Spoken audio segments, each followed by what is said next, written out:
Hey, capscarcast, welcome. Always happy to have you along on the ride. Today we're going to talk about culture. Let's drive. Get down. Get down. Get down.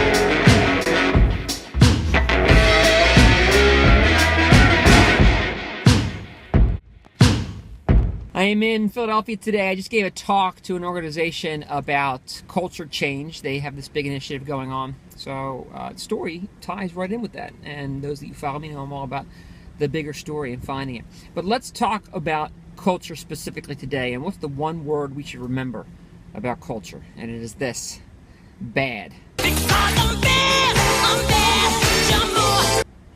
That's right. You know I'm bad, you know it. That's right, bad. What does that mean? It means, what do we believe? B. How do we act? A. And what are we willing to defend?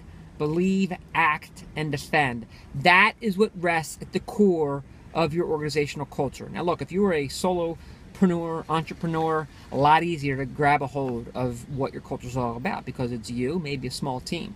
Large organizations, even small companies, it's going to be a bigger, daunting task. So how do we uncover and unpack our culture? First of all, you can't create it out of thin air. Culture isn't something you create. It's something that you affect and something that you build. So you have to find the hidden strengths of what you're all about and then tie those realities of what your values are, your moored values, the values that you will not ever go against, to the functional everyday of your organization. I gave an example to the group today that if I'm leading a marketing team and the cultural value is growth. Let's say it's customer advocacy. We're going to care about our customers. If that's the statement of our cultural value, then what does that mean for the marketing team? Well, it means this: that they could either produce their PowerPoints and their demand generating material and their customer advocacy pieces in a vacuum, or they could dive deeply into the necessity and the need. Is why does this presentation need to be presented to the sales team? Who are they talking to?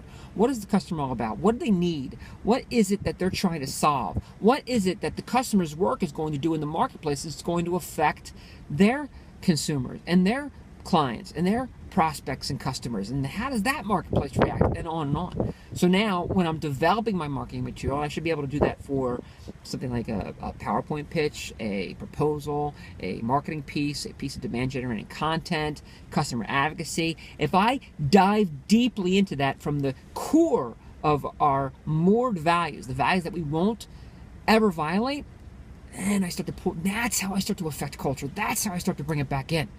Okay, so it's an amazing thing because it affects every area of the company, and we all can be empowered to impact and affect it.